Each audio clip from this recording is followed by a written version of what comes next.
Praise the Lord. Hallelujah. Praise the Lord. Hallelujah. Praise the name of the Lord. Hallelujah. Lórúkọ Jésù, a ó rí àánú gbà. Amen. Mo ní lórúkọ Jésù, a ó rí àánú gbà. Amen. A kú àṣekọ ọdún lórúkọ Jésù, ẹ̀mí wa máa ṣe ọ̀pọ̀lọpọ̀. Amen. Mo ní lórúkọ Jésù, ẹ̀mí wa tó ṣọdún yìí, ọdún tó ń bọ̀ tó bá wa láyé àtàlàfíà. Amen. Ìbànújẹ́ ó kéré ó pọ̀ lórúkọ Jésù kò ní jẹ́ ìpín wa. Amen. God bless you, sir. God bless you, ma.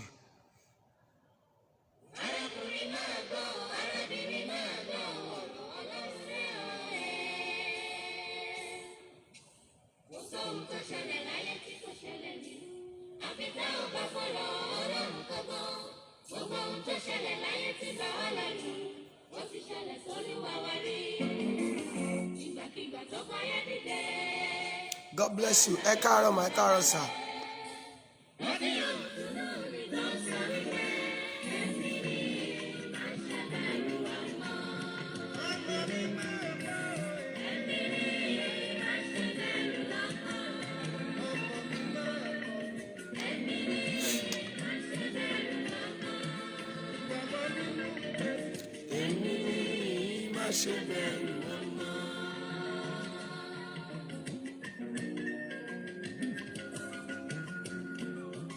God bless you as you are coming online.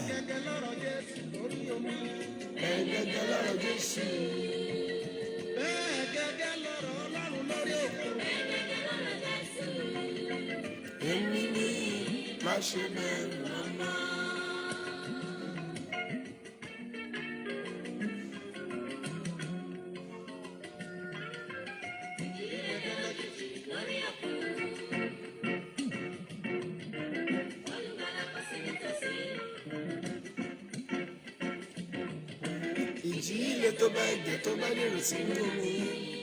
Ẹ káàárọ̀ mà, ẹ káàárọ̀ sà. Lórúkọ Jésù, ayé yìí máa rí àánú gbà.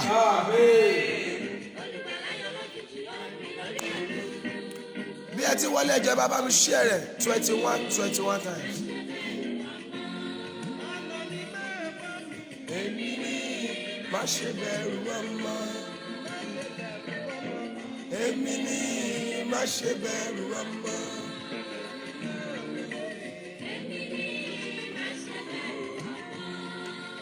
Ibi tá a lọ láàárọ̀ ilé díẹ̀. I don't want you to miss it.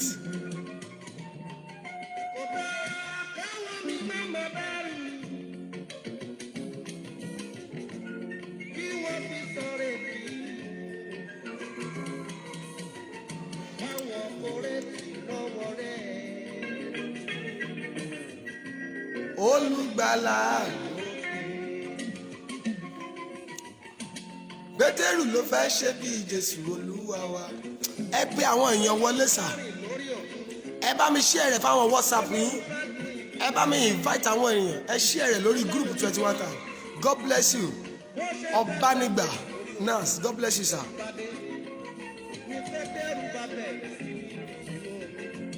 Èsì o. Ẹ̀yin tẹ̀lé mi nígbà gbogbo. Ẹ̀yin pè mí ní olùkọ́ni.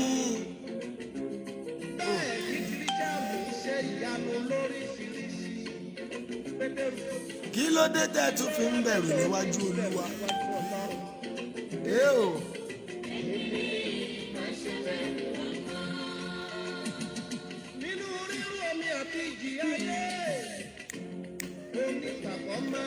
Ohunkóhun tó lè máa là kọjá sà. Mọ̀ wípé Ọlọ́run wà síbẹ̀.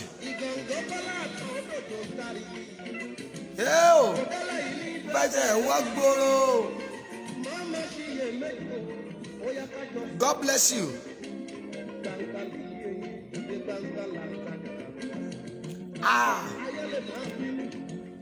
Wọ́n lè máa bínú ìpín.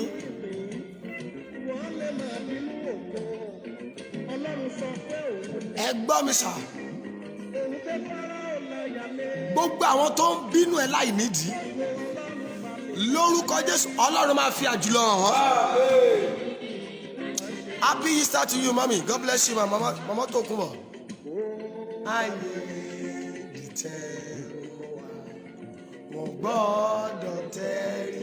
fún Olúwa ẹ̀yin ọmọ ìjọ. God bless you Mr. Taju Bọ́lájí ẹlẹ́tí ṣe rẹ̀ lórúkọ Jésù ayé rẹ̀ máa dìde. Gbogbo ẹ̀yin tẹ́tí ń invite tẹ́tí ń ṣe rẹ̀ yìí ìrànlọ́wọ́ Elédùmarè lórúkọ Jésù ó máa dìde fáyé yín. Bí ayé fẹ́ bí ayé kọ̀ ó tẹríba fún Olúwa. Èmi ni má ṣe bẹ̀rù ọmọ.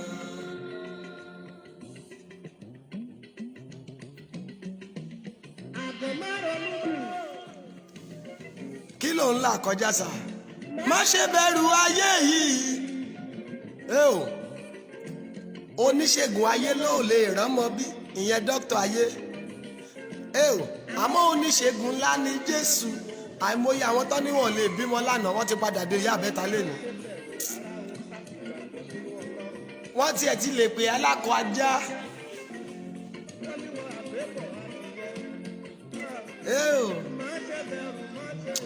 Ẹ gbọ́ mi láàárọ̀ mọ́mí àti dádì. Everything human being have said to your life. Láti ṣe iṣẹ́ rẹ̀. Ọ̀nà rẹ̀ nìkan kò mọ̀. Àwa máa rí aláìgbàgbọ́. God bless you. Màmá Tòkunbọ̀ Adékọ́lá wọn làwọn ti ṣí ẹ̀rẹ̀ lórúkọ Jésù ayé yín kó ràánú gbà. God bless you Jabez, happy Easter to you too.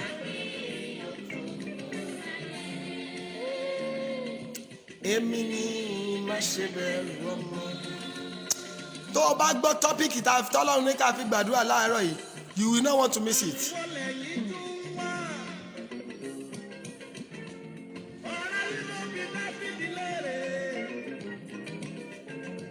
Nígbà ogun Sọ́ọ̀lù le koko, ogun ọ̀tá alẹ́ ni mọ́tẹ́ni. Ó ti fẹ́ máa rora rẹ̀ pín. Ẹ gbọ́ ọ̀rọ̀ Olúwa lẹ́nu mi. Níbi tí ogun ka ẹ mọ́ tó fi ń ru ara rẹ̀ pín pé ṣó lè padà dìde báyìí. Ogun tí ó tó sọ ẹ́ di aláròpin ènìyàn. Tó wá rò pé ṣọ́lọ́run ṣì wà. Tó o bá ṣàmì lórúkọ Jésù ẹ̀mí mímọ́ gbé ogun yẹn mì.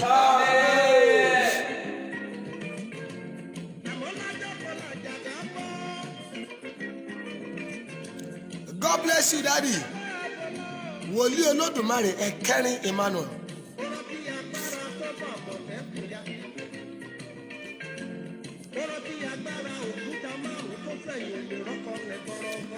À ń lọ bí àdúrà yẹn báyìí.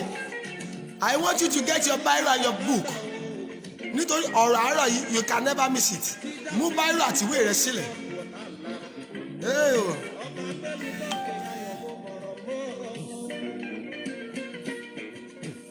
Ọba gbé mi lókè ayọ̀ mo mọ̀ràn mọ́. Ibi òsì mi dé mẹ́mọ̀ pé mo lè débẹ̀ ìwọ lágbé mi borí. Gbogbo ẹni tó ń bínú rẹ. Ẹni ń bínú rẹ dádì àti mọ́mì. Ẹni ń bínú ògo rẹ. Tó o bá fi ìgbàgbọ́ ṣàmì, wọ́n máa ṣẹrú ògo ẹ̀. Àmì yẹn ò dáa tó, wọ́n máa ṣẹrú ògo ẹ̀.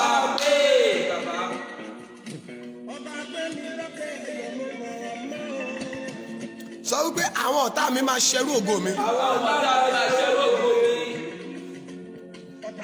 I want you to type that word.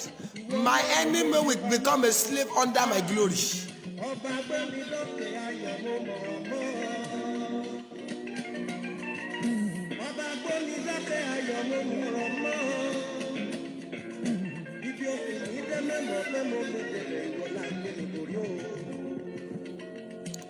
Oya life oya ní apáde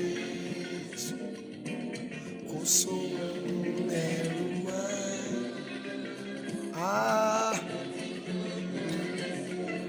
Kò lè súnmọ́. Àwọn bí àdúrà lọ báyìí. ó rán mọ́ àgbélébù.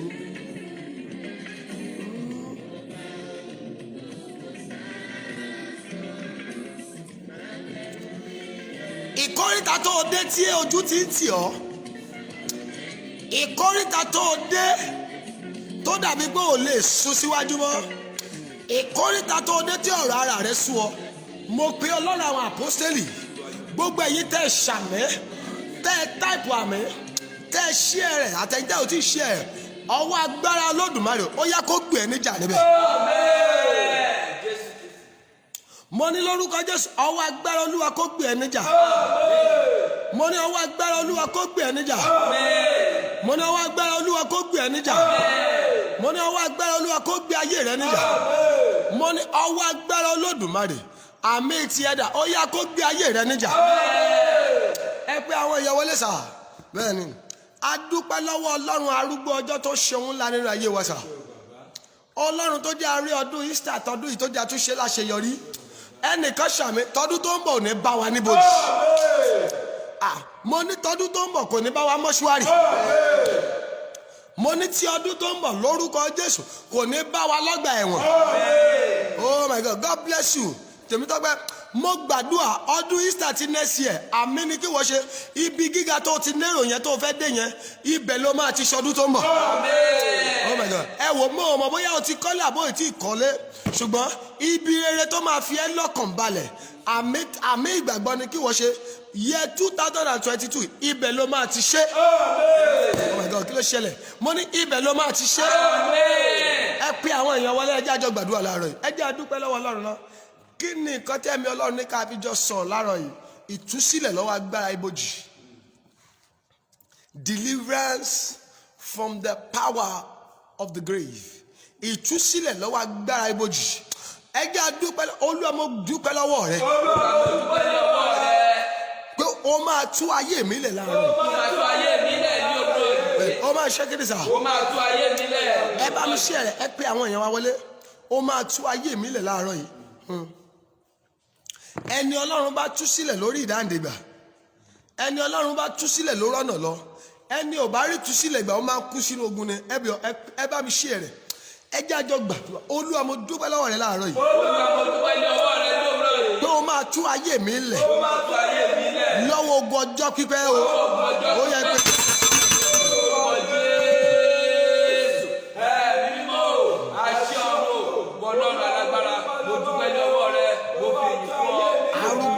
ṣe ọ̀gá nítorí pé wọn yóò tún sílẹ̀ lọ́wọ́ ogun ọjọ́ pípẹ́ ní òwúrọ̀ ìgbà mọ́ mo yìn ọ́ lógo mo gbóná mo fi ọpẹ́ fún ọ ìwọ lẹni tí ọpẹ́ yẹ fún ìwọ lẹni tí ní yẹ fún òye fún orúkọ rẹ bàbá ọmọ bí olùwọ yẹ olùwà gba ọpẹ́ mi olùwà gba ẹni olùwà gba ọpẹ́ mi olùwà gba ọpẹ́ mi olùwà ṣe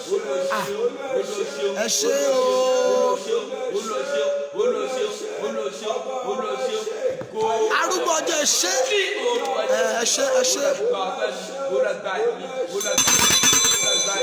ẹ ṣàmì Jésù Olúwa wa. Láàárọ̀ yìí Olúwa jẹ́rìí ara rẹ̀. Mo ní láàárọ̀ yìí Olúwa jẹ́rìí ara rẹ̀. Lọ́wọ́ agbára ibojì lórúkọ Jésù, ìwọ tó ṣàmì Ọlọ́run tú wa lẹ̀. Gbogbo ẹ̀ṣẹ̀ tí ò ní jẹ́ ká ara àánú gbà láàárọ̀ yìí, tó o bá fi ìgbàgbọ́ ṣàmì ó yá ọ̀run dáríjì wá. Mo ní gbogbo ẹ̀ṣẹ̀ tí ò ní jẹ́ ara àánú gbà tèmi àti ìwọ tó ṣàmì lórúkọ Jésù Ọlọ́run kó dáríjì ọ́. Mo ní Ọlọ́run dáríjì wá. Ẹ gbé àwọn èèyàn wọlé, kí ni mo sọ nípa rẹ̀? Deliverance from the power of the grave. Ìtúsílẹ̀ lọ́wọ́ agbára ibojì. Hosea chapter 13 verse 14. Ọ̀pọ̀lọpọ̀ ló ń rìn ṣùgbọ́n ayé wọn wà ń bojì. Ọ̀pọ̀lọpọ̀ ṣe kí ni sà? lórí ìdìbò ayé wọn wà bojì. Adàfún ẹ, ọ̀pọ̀lọpọ̀ ń rìn. Àwọn olóyìnbó a máa pè wọ́n ní living corpse. Living corpse. They are living, they are alive, but they are already dead. Ọfà ibojì lára rẹ sà. Ọfà ibojì lára rẹ mà. Tó o bá ṣe àmì tó táìpù àmì, ó yá iná gbé jáde. Hosea chapter 13 verse 14. Ẹgbẹ́ nǹkan tó sọ mẹ́, èmi ó rà ọ́ padà lọ́wọ́ agbára ìsà òkú. Hosea chapter 13 verse 14. Èmi ó rà wọ́n padà lọ́wọ́ agbára ìsà òkú. Èmi ó rà wọ́n padà lọ́wọ́ ikú. ikú àjàkálẹ̀ àrùn rẹ dà, ìsà òkú ìparun rẹ dà, ìrònúpìwàdà yóò pamọ́ kúrò lójú wọn. Sọ fún ọ̀pẹ́ ni ó ní èmi ò rà wọ́n padà lọ́wọ́ agbára ìsà òkú. Ẹ jẹ́ sọ kankan fún wa. Ibo ni wọ́n pè ní ibojì, where is called the grave. Ibo náà pè ní ibojì. Number one, the grave is a place of silence. Ibojì ó jẹ́ ibi tí máa ń dákẹ́ rọ́rọ́, a place of silence. Nítorí ẹ máa rí ọ̀pọ̀lọpọ̀ láyé sà, ayé wọn wà nínú ìdákẹ́rọ́rọ́, kò sí ọjọ́ ayẹyẹ, kò sí ọjọ́ ayọ̀, kò sí ọjọ́ àṣeyọrí nínú ayé wọn. Nítorí pé ayé wọn wà níbojì, a place of silence. Mo ò rí ibi tó ti ní pé níbi ibojì, ibi mọ́ṣúárì àbí ibi tó ń sin àwọn òkú sí, kọ́ wá níbẹ̀ yẹn pariwo, ibẹ̀ yẹn máa ń dákẹ́ ni. Kò kì í sí àjọyọ̀ níbẹ̀. Ẹni ayé rẹ̀ bá dákẹ́ kì í sí àjọyọ̀, kì í sí àṣeyọrí. Their life is always silent. Nothing good is always coming out of their life. Ẹ pé àwọn èèyàn wọlé, ẹ share rẹ̀ ní 21 times. Mo gbàdúrà fọ́kùnrin tó ṣàmì yìí, mo gbàdúrà fọ́bìnrin tó ṣe àmì. Gbogbo ọwọ́ ibojì lára rẹ tó fi ẹ́ sí gbèdéke, ọwọ́ tó sọ ẹ́ sí ibojì tó ní ayé rẹ ò ní mú adùn jáde, tó o bá ṣàmì ó yá ọwọ́ yẹn gbẹ láàárọ̀. Mo ní ọwọ́ yẹn gbẹ láàárọ̀ yìí. Number 2, then for where is a grave? A grave is a place of sorrow. Ibi ìbànújẹ́, wọ́n ń yayọ̀ mẹ́, wọ́n ń dìde mẹ́. Ibi ìbànújẹ́ níbi tí kíni tí ibojì bá wà. A place of sorrow, ibi ẹkún ni. Mo gbàdúrà màmá yìí kò ṣàmì. Gbogbo májẹ̀mú ibojì láyé rẹ, gbogbo májẹ̀mú ìbànújẹ́ nínú ayé tèmi àtẹ̀yìn tẹ́ ṣàmì yìí, lórúkọ Jésù Ọlọ́run bà májẹ̀mú yẹn jẹ́. Mo ní Ọlọ́run kó bà jẹ́ o. Mo ní Ọlọ́run kó bà jẹ́. Nítorí àkókò, ibo ní ibojì sà, ibi a place of forgotten, a forgotten place. Wọ́n á máa gbàgbé ènìyàn. Àbájọ Bíbélì sọ kankan, ó ní kò sí ìrántí mi ní ibojì, kò sí ìrántí wà ní sàòkú. That means a place, a grave is a place whereby people destiny are for agbàgbé wọn síbẹ̀. God. Ọfà ìgbàgbé lára rẹ, ọfà tó máa ń jẹ́ kó lóore gbàgbé rẹ sà, kò ní jẹ́ kó lóore rántí wọn. Bẹ́ẹ̀ni, torí a ti gbàgbé wọn síbojì. Mo gbàdúrà tó o bá ṣàmì, ọfà ìgbàgbé lára tèmi tiẹ̀ ó yá iná gbé. Mo ní ọfà ìgbàgbé lára rẹ dáadáa tí mọ́mì, ó yá iná Olúwa kó gbé. Ẹ̀yin bá ìtẹ̀yàn ẹ pè wọ́n wọlé sà. Ibo náà tún pè ní ibojì. Number 4 nìyẹn, a place of loneliness. A place of what? Loneliness. Àwọn nìkan ló máa dá wà, àwọn nìkan náà máa dá ṣe. Wọ́n á lọ́kọ kò ní dàbí pé wọ́n lọ́kọ. Wọ́n á níyàwó ó máa dàbí pé wọ́n ò níyàwó. Wọ́n á nẹ́gbọ́n tó jó lówó ṣùgbọ́n wọn ò ní rántí wọn ṣe láàánú. Àwọn nìkan láṣà máa dá ṣe gbogbo ẹ̀. Wọ́n á máa dá yí, wọ́n á máa dá gbé, wọ́n á máa dá sáré sọ́ọ̀tún sósì. A place of loneliness. Àwọn nìkan náà máa dá wà nítorí pé ayé wọn wà ní bojì. Oh my God. Jẹ́ sọ ilé tó tẹ̀lé yìí. Number 5. A place that swallow up destiny. A place that swallow up destiny. Ibi tó máa ń gbé àyànmọ́ mi. Abájọ ẹgbọ́ àwọn olóyìnbó sọ kankan, wọ́n ní the richest place on earth is the grave. Because a lot of unfulfilled destiny are there. Ibi tó máa ń gbé àyànmọ́ àwọn ènìyàn mi. Mo gbọ́ pa ìránṣẹ́ Ọlọ́run kan, wọ́n ní ìránṣẹ́ Ọlọ́run yẹn kú. Wọ́n ní níbi ibojì ẹ̀, wọ́n wá ṣe kí ni? Wọ́n wá níbi tó ti ń gbàdúrà. Ọlọ́run wá ṣí ìránṣẹ́ Ọlọ́run kan lójú. Ó bá rí obìnrin mẹ́ta kan tó ń bọ̀. Ìkíní gbé mọ́tò dání. God bless you sir, you are welcome. God bless you mommy. Ìkíní gbé mọ́tò dání. Ó sọ̀kalẹ̀ sétí ibojì ẹ̀. Wọ́n wá bí léèrè pé èwo lẹ gbé sétí ibojì? Ó ní mọ́tò tó yẹ kó lò dúró lójú ayé la dá padà. Kò wúlò fáwa mọ́. Ẹ̀sà ibo ló ti gbọ́ pé ẹni tó kú lo mọ́tò. Ẹnì kejì tún dé, ó gbé àpótí owó síbẹ̀. Ó ní owó tó yẹ kó ná lójú ayé la dá padà. Ẹnì kẹta dé, ó gbé kọ́kọ́rọ́ dání. Ó ní kọ́kọ́rọ́ àṣeyọrí, kọ́kọ́rọ́ tó ṣílẹ̀kùn ibi gíga láyé, òun la dá padà. Kò wúlò fún wa mọ́ nítorí ó ti dòkú. Then a lot of unfulfilled destiny ibi ibojì ó máa ń gbé àyànmọ́ mi, á gbé alágbára mi, á gbé ológo ènìyàn mi. Àbájọ Bíbélì ní pé ó ti gbé ọrọ̀ mi, ṣùgbọ́n ó máa ṣe kí ni, ó máa padà pọ̀ jáde.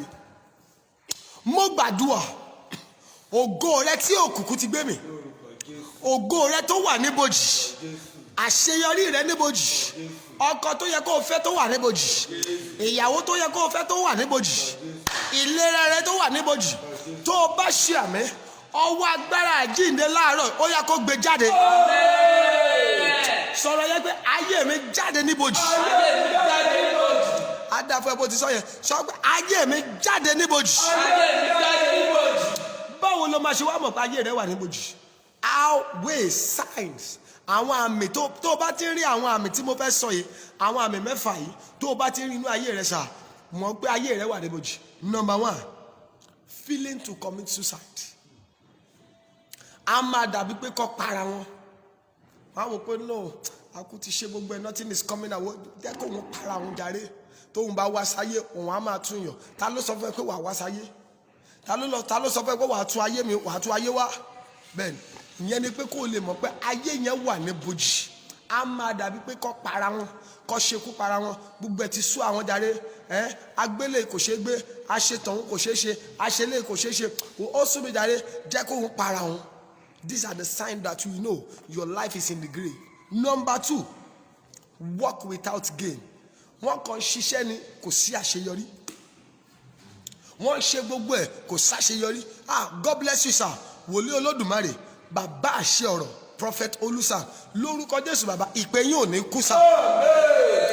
Wọ́n á máa ṣe gbogbo ẹ̀ sà, kò sí àṣeyọrí ọjọ́ kan. Wọn ò bá wọn ṣayẹyẹ. Àwọn náà máa tètè jí láàárọ̀ lọ bíṣẹ́, wọ́n á padà wá pẹ́ wọlé aago mọ́. Àánú àwọn èèyàn tí ẹ máa ń ṣe mí lẹ́kọ̀ọ́. Tá a bá lọ sí program báyìí, tí n bá lọ program ìṣọ́run, mo lè máa ráwọn ará Èkó, wọ́n á ṣe máa wọlé bọ̀ láago 11, aago 12 lọ lù. Ṣùgbọ́n ẹ lọ kíyèsí, pẹ̀lú bó ṣe pẹ́ wọlé tó náà, at the end of the month, salary wọn ò ju 50,700. Wọn ò lè dáhùn rere kankan ṣe. Bẹ́ẹ̀ni, ọfà ibojì ló wà lára wọn. Wọ́n gbìyànjú gbogbo ẹ̀, wọ́n ṣe gbogbo ẹ̀, wọ́n sáré, wọ́n ṣe gbogbo ẹ̀, ṣùgbọ́n ayé wọn tún padà wà lójú kan náà. Ìwọ náà tó o bá rí àwọn nǹkan wọ̀nyí, má gbàgbé, ó ti wà lẹ́kọ̀ọ́. Mo gbọ́ nípa bàbá kan 72 years, ó ṣe birthday 72 years nílé mẹ́rẹ́ǹtì. Ó bímọ 5, ilé yẹn náà ló bímọ 5 sí. Ìyá ọkùnrin mú ìyàwó wá, wọ́n ṣe introduction. Ìyá obìnrin mú ìyàwó wá, ibẹ̀ náà ti ṣe introduction. Ibẹ̀ ló tún padà ṣe, ló ṣe kíni, ló ti tún padà ṣe introduction, ló ti tún padà ṣe birthday 72 years, ó tún so màálù mọ́lẹ̀ síbẹ̀. Nígbà tó máa calculate ẹ̀, ó ti lo 37 years lẹ́kọ̀ọ́, ayé rẹ̀ ò padà nítumọ̀. Ẹjọ́ tírú ẹni yẹn bá kú, ibo náà máa padà gbé lọ. Ìsáídà kó padà gbé lọ lù wọn, àbí kó lọ ra alẹ̀ fún, kó lọ sí síbẹ̀.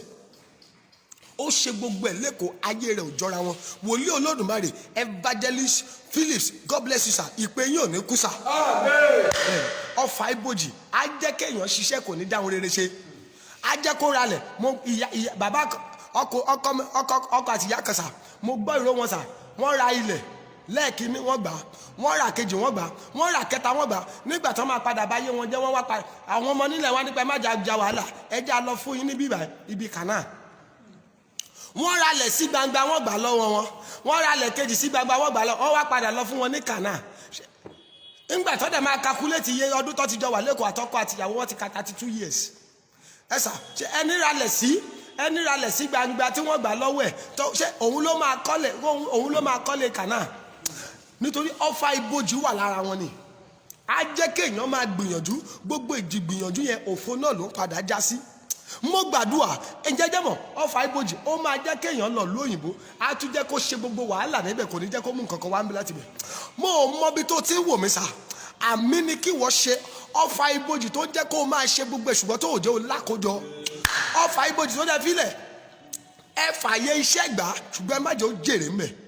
Ẹ fàyè àdúrà gbà, ẹ má jẹ́ ó jèrè àdúrà. Tó o bá ṣàmẹ́ lórúkọ Jésù, ọfà yẹn jáde láyé rẹ̀.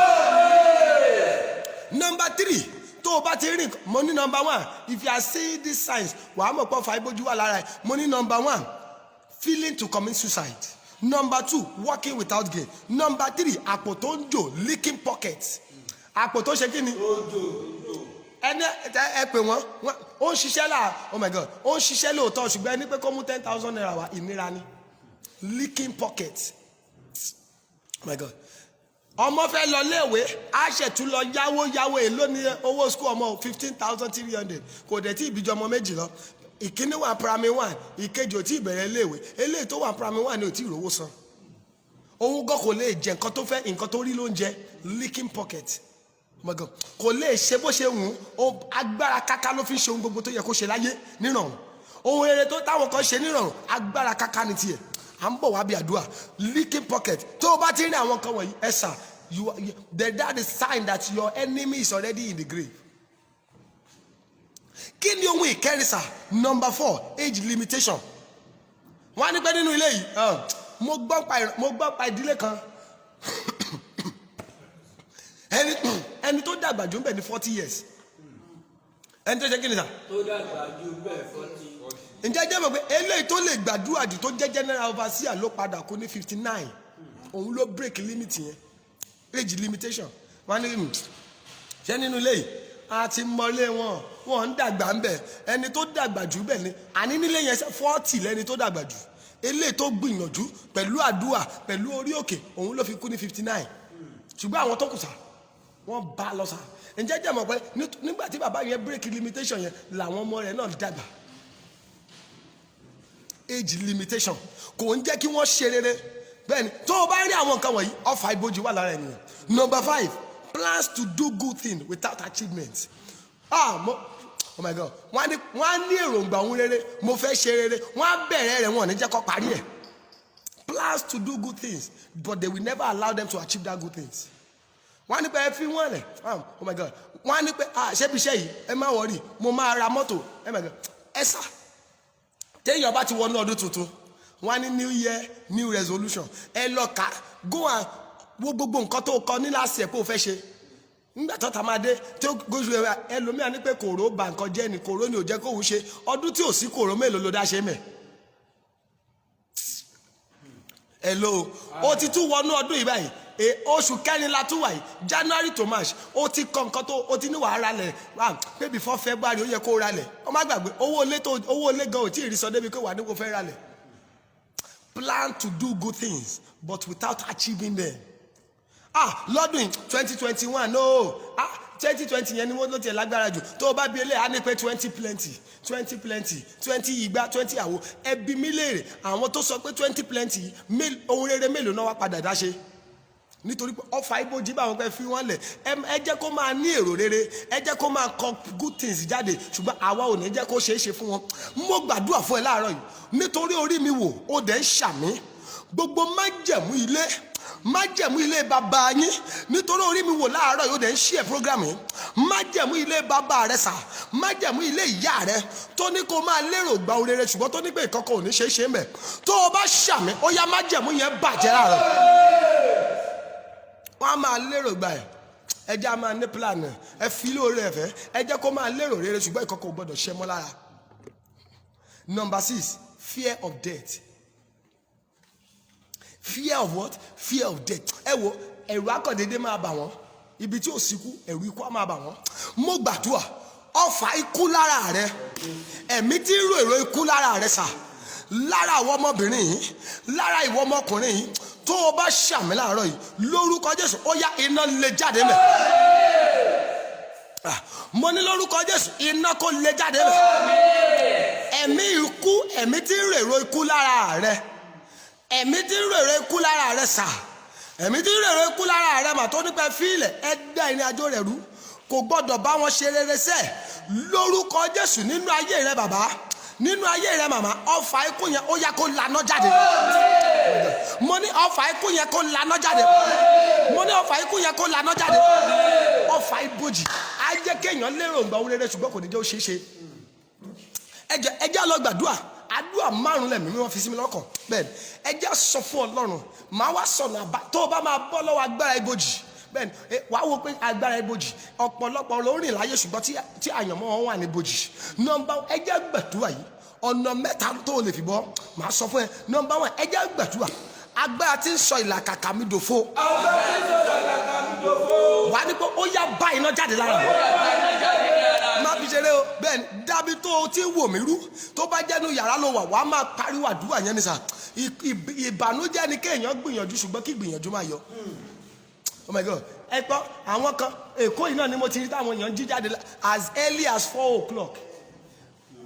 Àwọn tó jí jáde ní 4 náà máa tún padà wọlé ní 11:30.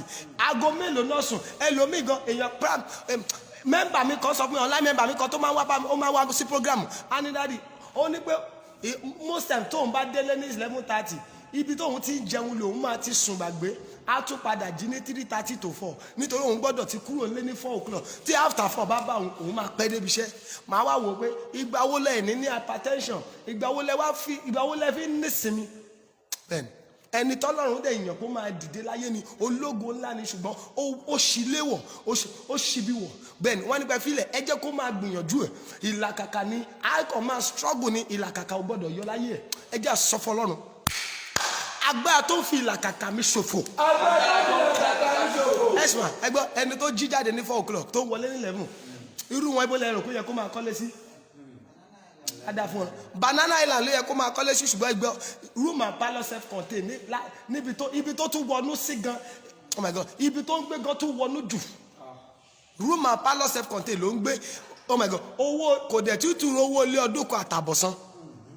Ó dẹ̀ jí jáde ẹ máa ráwọn ẹlòmíì níkọ̀tún wọ́n á gbé umbrella síta trailer á máa ibi ẹgbẹ́ títì náà ti ń tajà o. Wọ́n á wá gbé umbrella síbẹ̀ òjò á pa wọ́n mọ́bẹ̀ òòrùn á pa wọ́n mọ́bẹ̀ wọ́n á ṣàwà lábẹ́ umbrella èló ni gbogbo nǹkan tó gbéjọ gbogbo nǹkan tó wà lórí igbá wọn ò tó 10,000 naira. Inú ẹ̀ náà ni mọ́tò àti yà á pa àwọn ẹlòmíì ọjọ́ kejì kò tún ní kọ́ máa lọ bẹ̀. Ọfà tó sọ ìlàkàkà dasán ni wọ́n á fi wọ́n lẹ̀ ẹ jẹ́ kó máa gbìyànjú. Oh my God, ìgbìyànjú wọn ò gbọ́dọ̀ yọ. Mọ́mì gbọ́ ìwọ náà ń try. Mo ṣe ìpàdé kan fáwọn oníṣòwò nǹkan kan mo bèrè lọ́wọ́ obìnrin kan ọdún mélòó lélẹ̀ tó ti ń ta cement ó ní kò tí ì pẹ́ òun ti ń lo 30 years in cement industry tóun ti ń ta cement. Mo ní ilé mélòó lẹ ti kọ́ ó ní òun ẹ̀tì tí ìralẹ̀ débi kóun máa kọ́lé. Mo ní yàrá ó yẹ ká máa gbé bí 3 bedroom flat ó ní room and parlour kì í tí í ṣe room and parlour self-contained room and parlour lòun ń gbé. That means pé toilet elérò ló ń lò kíṣìn elérò ló ń lò tí ò bá ṣọ́ra ó lè tún rógún mẹ́. Ẹ já gbàdúrà ọfà tó sọ ìlàkàkà mi dasán. Ìwọ náà wo iye ọdún tó lò níbi iṣẹ́ wo iye ọdún tó lò pẹ̀lú bó ṣe ṣiṣẹ́ náà tó ìkìlọ̀ padà mú jáde. Mo gbọ́ pa èèyàn kan wọ́n ló lo 35 years in service níbi iṣẹ́ ó lo 35 years nígbà tó máa padà fún lówó ní gratuity ní àbí pension nígbà tó ṣàmà fún wọn lówó tó máa fún wọ́n fún ní 1.5 million. Ẹ sà for 1.5 million yẹn after 5 years tó ti fẹ́ rìn pa sí pension office náà ṣe fún o after 35 years of working wọ́n wá fún ní 1.5 million pé ẹ̀tọ́ ẹ̀ lélẹ̀ ẹja gbàdúrà wọ́n ti sọ ìlàkàkà ẹ̀dá sánṣà ẹ ké níbi tẹ́yìn náà ti wò mí dáadé àti mọ́mì gbogbo ọfà tó sọ ìlàkàkà mi dasán. gbogbo ọfà tó sọ ìlàkàkà mi dasán. Bẹ́ẹ̀ni ó yá jáde lára mi. Mọ́mì ká ní bó ṣe ń gbìyànjú ni kì í ṣe ibi tó yẹ kó wà ló wà yìí. Dáàdì ẹ̀yin tẹ́ ń wò mí ká ní bẹ́ẹ̀ ṣe ń try bó ṣe ń ṣiṣẹ́ ni kì í ṣe ibi tó yẹ kó wà ló wà yìí. Bẹ́ẹ̀ni ṣùgbọ́n wọn ò kẹ́ fílẹ̀ ẹ jẹ́ kó máa ṣiṣẹ́ iṣẹ́ laago ń ṣe kú nìkan rẹ̀ jẹ́. Ṣùgbọ́n mo mú ìròyìn kan tọ̀ wá láàárọ̀ òní ni lórúkọ Jésù Ọlọ́run máa fòpin sí. Jọ fi ìtara pariwo àdúrà ọfà tó ń sọ ìlàkàkà mi dasán. Wàá pariwo ó yá jáde lára mi. Mo sọ fún yín ìránṣẹ́ Ọlọ́run kan rí mi lọ́dún tó kọjá nígbà inú program ìbáyìí náà ni ó ní wòlíì ẹjọ́ ẹ gbàdúrà fún mi mo ní kí ló ṣẹlẹ̀ ó ní yíyẹ 2019 nínú gbogbo 365 days òun fi 150 days gba bíríbírí wàá wò kéré oṣù pọ́sibú kéèyàn fún gba bíríbírí ó ní ọjọ́ mẹ́ta 3 days dry tóun bá tún sinmi díẹ̀ òun á tún lọ 7 tóun bá tún sinmi díẹ̀ òun á tún lọ 5 nígbà tó calculate gbogbo ẹ̀ ní at the end of the year ó jẹ́ 150 ẹ̀sà nígbà téèyàn ti gba nínú 365 ó ti gba bíríbírí 150 ẹjọ́ ibo ló yẹ káyé ẹ wà òun àti bàbá Ezekiah ló yẹ kó wà mí kan náà àṣẹ tó yẹ kó máa tó bá wo ó yẹ kó máa lọ lóyìnbó bí ẹni lọ ọjà kọ̀tún ni ṣùgbọ́n ìjẹ́jẹ́ mọ̀ pé àti jẹun tún nira fún sà. God bless you. Bàbá mi ní Olúwa wòlíì Olódùmarè glorious chapel you are welcome sir. Àti jẹun ṣe kí ni sà ó tún nira fún ìránṣẹ́ Ọlọ́run yẹn. Ẹja gbàdúrà kì í ṣe nípa àwẹ̀ àánú ni. Ẹja gbàdúrà wọ́n sọ ìgbìyànjú bàbá yẹn dasán wọ́n sọ ìlàkàkà rẹ̀ dòfó bẹ́ẹ̀ wọ́n ẹ filẹ̀ ẹ jẹ́ kó gbà àwẹ̀ ṣùgbọ́n ogun ìdílé ò jẹ́ kó yọ ẹ ké pẹ̀lú ìtara ẹ̀yàn ọmọ Ọlọ́run ọfà tó ń sọ ìlàkàkà mi dasán. ọfà tó ń sọ ìlàkàkà mi dasán. Wàá máa pariwo jáde lára mi. Ìwọ náà gbìyànjú. gbìyànjú tó bá pe àdúrà àárọ̀ wá wá bó bá ti ṣe kú tó bá ti kú omi àdúrà òtútù lọ ṣọ́ọ̀bù ẹ bẹ́ẹ̀ ni ọjọ́ tí ò sádùúrà ìwọ ló máa kọ́kọ́ dé ṣọ́ọ̀bù wàá wà níbi iṣẹ́ wàá ṣàlàkàkà wàá struggle ṣùgbọ́n kí ló jáde at the end of the month bẹ́ẹ̀ ọ̀fà ìlàkàkà ni every arrow of struggling in my life wàá máa pariwo ó yá jáde jáde lára mi ọ̀fà tó ń sọ ìlàkàkà mi di asán gbọ́ọ̀rọ̀ olúwa lára mi jáde lórúkọ Jésù jáde lára mi o oh yes.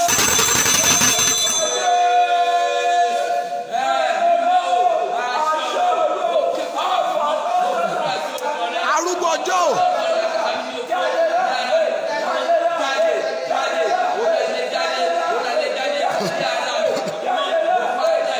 bàbá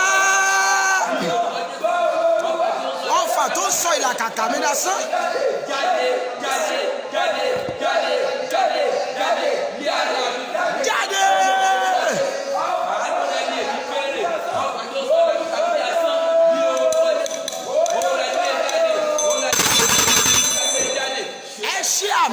Jésù Olúwa wá ẹ jẹ́ àtúgbàdúrà kejì mo ò fẹ́ jẹ́ apẹ́ láàárọ̀ nítorí mo mọ̀ pé àwọn kan wà níbiṣẹ́ lọ́wọ́lọ́wọ́ báyìí ẹ jẹ́ gbàdúrà ogun aṣinidébojì lára mi. ogun aṣinidébojì lára mi. agbàdúrà yẹnu program lánàá bẹ́ẹ̀ni ogun aṣekínì sà. aṣinidébojì lára mi. bẹ́ẹ̀ni ogun aṣinidébojì jáwọ́ ogun yẹn ló sin ìránṣẹ́ Ọlọ́run tí mo sọ fún yín lẹ́ẹ̀kan bàbá yẹn bẹ́ẹ̀ni ńgbà tó débojì tán wọ́n wá ṣe kíni wọ́n wá gbé lédè wọ́n gbé mọ́tò dé wọ́n gbé kọ́kọ́rọ́ ẹ̀sà ògówó lẹ́ni tó wà ń bojì fẹ́ lò ẹjẹ́ àfitara gbàdúrà ogun aṣinidébojì lára mi. ogun aṣinidébojì lára mi. irú ẹ̀ ó ṣẹlẹ̀ ní ayé bọ̀dá kan ní bíbélì Nábótì nígbà tí Nábótì kú tán lọ́lọ́run ṣe gbèjà Nábótì ó yẹ kó gbàdúrà o bẹ́ẹ̀ kò yẹ kó lọ tán kó tó wá nípa mo máa ń gbàdúrà tán Olúwa mo kọ́ ọ ọmọ ẹ̀ ni má jẹ̀mú tó nípa fílẹ̀ ẹ̀tọ́ tó yẹ kó gbà ló ṣe ká ẹjẹ́ gbàdúrà ẹjẹ́ a máa gbà ládùúrà tó bá yá sí bẹ́ẹ̀ ẹ jẹ́ sọ fún Ọlọ́run ogun aṣinidébojì lára mi. ogun aṣinidébojì lára mi. wàá pariwo jáde lórúkọ Jésù. a ní pẹ́ fíl ó dẹ̀ gbìyànjú láyé yìí o ó struggle ẹ wá wo bí tó lè sí ogun aṣinidébojì á jẹ́ kéèyàn lẹ́mìí gígùn ṣùgbọ́n kò ní jẹ́ ó lájọ́ àṣeyọrí ogun aṣinidébojì a ní pẹ́ nínú ilé wọn máa ń dàgbà eléyìí tó kú wèrèwèrè ló kú ní 85 eléyìí tó tètè kú nìyẹn ṣùgbọ́n ẹ sọ fún mi ẹni tó kú ní 85 yẹn àṣeyọrí mélòó ló ṣe kó tó jáde láyé a sì wọn débojì pẹ́ fi wẹ́lẹ̀ a máa ń bá wọn débojì níta bá ti débojì a máa wá jáwọ́ lọ́rọ̀ wọn ẹ jẹ́ àké pẹ̀lú ìtara ogun aṣinidébojì lára mi. ogun aṣinidébojì lára mi. jáde lórúkọ Jésù ogun tó fẹ́ tẹ̀lé mi débojì báyìí náà jáde lára mi báyìí náà jáde lára mi báyìí náà jáde lára mi òye.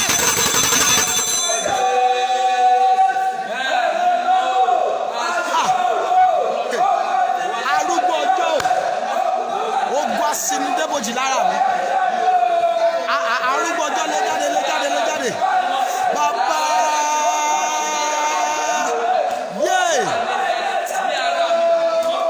ogun aṣinidébojì lára mi lára ya lára ọmọ mi kàlọ́ kí bàbá òṣèta nípa ṣáìdì èmi kábíyàbí àkúbì àdà sàlábì ní àdà rọ́ṣẹ̀tà jáde.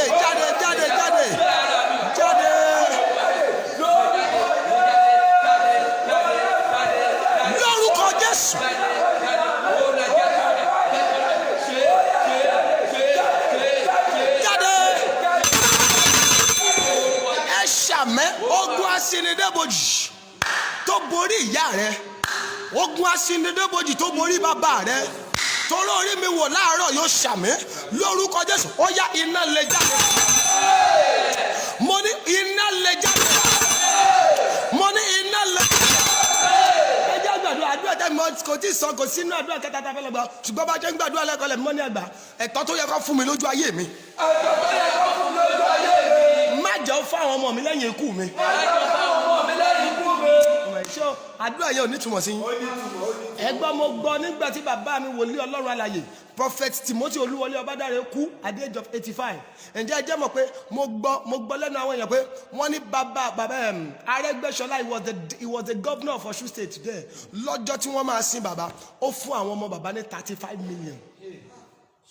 báwo ni ò bá ṣe dùn tó kó jẹ́ pé ìgbà ayé bàbá Ọbádáre ni Arẹ́gbẹ́ṣọlá fún wọn lówó ṣùgbọ́n bàbá ti lọ tán wọ́n ṣe wá fún àwọn ọmọ wọn gẹ́gẹ́ bí bọ́ ṣe sọ létí àwa o tá a gbọ́ wọ́n ní wọ́n ṣe wá fún àwọn ọmọ wọn lówó bẹ́ẹ̀ kọ́ fi ṣòkú bàbá ẹjẹ́ gbàdúrà ẹ̀tọ́ tó yẹ kí n gbà lójú ayé mi. ẹ̀tọ́ tó yẹ kí n gbà lójú ayé mi.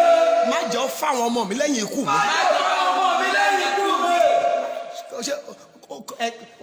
ó yẹ kó sẹ́ṣẹ̀ ń bẹ̀ tó bá fún ẹ lójú ayé tiẹ̀ kọ́ fún ẹ kọ́kọ́rọ́ mọ́tò lójú ayé tiẹ̀ kò sẹ́ṣẹ̀ ń bẹ̀ kọ́ fún ẹ nílé lójú ayé rẹ kò sẹ́ṣẹ̀ ń bẹ̀ oh my God kó lọ lóyìnbó lójú ayé rẹ kò sẹ́ṣẹ̀ ń bẹ̀ kò yẹ kọ́ wá ní pé ó ṣe no bàbá rẹ ò ń ṣèyàn bẹ́ẹ̀ no ìyá rẹ ò ń ṣèyàn bẹ́ẹ̀ ẹ̀tọ́ tó yẹ ká fún bàbá rẹ já fáwọn ọmọ ẹjá gbàdúrà ìwọ ló yẹ kó gbà àwọn ọmọ máa gbà tiwọn ìwọ náà gbọ́dọ̀ gbà tiẹ̀ bẹ́ẹ̀ ẹ ké pẹ̀lú ìtara Olúwa ẹ̀tọ́ tó yẹ kí n gbà lójú ayé mi. ẹ̀tọ́ tó yẹ kí n gbà lójú ayé mi. má jẹ́ kó fáwọn ọmọ mi lẹ́yìn ikú mi. má jẹ́ kó fáwọn ọmọ mi lẹ́yìn ikú àwọn yáyà mi. ó yá pé Jésù.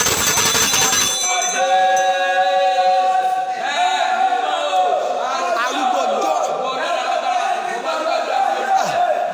ẹ̀tọ́ tó yẹ kí n gbà lójú ayé mi. má jẹ́ kó fáwọn ọmọ mi lẹ́yìn ikú mi.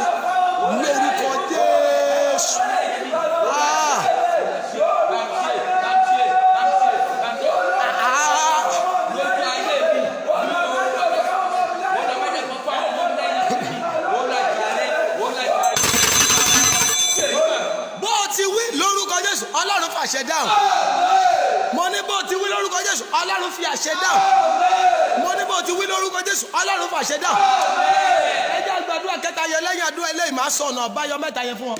O gbọ́dọ̀ mí ṣèpàdé ọ̀la ní ọjọ́ keje bẹ́ẹ̀ni ọ̀la ní àdúrà àárọ̀ yẹn máa parí bẹ́ẹ̀ni tó bá wá di on the 8th tí í ṣe ọjọ́ Thursday a máa wọnú kíni a wọnú aago kan ọ̀sán fún ọjọ́ méje again bẹ́ẹ̀ni 30 days ni àdúrà yìí ń lọ fún bẹ́ẹ̀ni ọ̀la tó jẹ́ ọjọ́ keje bẹ́ẹ̀ni àárọ̀ ní tọ́lá tó bá wá ti di on the 8th a wá bẹ̀rẹ̀ aago kan ọ̀sán Olúwa ní ká gbàdúrà yẹn ọjọ́ méje àkọ́kọ́ ẹ fi ṣàárọ̀ ọfà tó wọlé láàárọ̀ ọjọ́ méje kejì ọfà tó wọlé lọ́sàn tó bá tún di ọjọ́ méje kẹta ọfà tó wọlé ní lálẹ́ bẹ́ẹ̀ ṣùgbọ́n ẹ jẹ́ á lọ gbàdúrà báyìí sí ẹ sọ fún Ọlọ́run gbogbo ẹni tó ń fọ̀sán bá mi rẹ́rìn. gbogbo ẹni tó ń fọ̀sán bá mi rẹ́rìn. tó ń fi òru gbógun tì mí. tó ń fi òru gbógun tì mí. Olúwa tì wọ́n síbojì. Olúwa tì wọ́n síbojì. gbogbo ẹni tó ṣe kí ni sà. tó ń fọ̀sán bá mi rẹ́rìn. tó ń fi òru gbógun tì mí. Olúwa tì wọ́n síbojì. ìkanra ló fi sọ̀rọ̀ yẹn o ọ̀pọ̀lọpọ̀ ló ń fọ̀sán bá ọ rẹ́rìn ẹjọ́ tún máa ṣàjọyọ̀ ẹjọ́ máa rẹ́rìn báwo ni báyìí pẹ̀lẹ́ ọmọ akúkú da ṣùgbọ́n tó bá dòru òun gọ́gọ́ lórí ogun ayé rẹ ẹjẹ́ gbàdúrà Ọlọ́run gbọ́dọ̀ ṣí wọn lọ́wọ́ iṣẹ́ ta ló ń fọ̀sán bá mi rẹ́rìn ta ló ń fọ̀sán bá yà mí rẹ́rìn ta ló ń fi ọ̀sán bá ọkọ mi rẹ́rìn ta ló ń fi ọ̀sán bá àwọn ọmọ mi rẹ́rìn tó ń fi òru gbógun tì wá Olúwa tì wọ́n síbojì Olúwa tì wọ́n síbojì ó yẹ pé Jésù.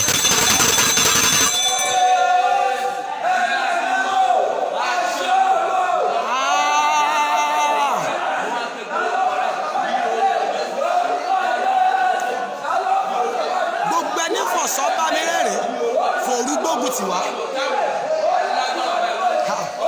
bàbá o bàbá o.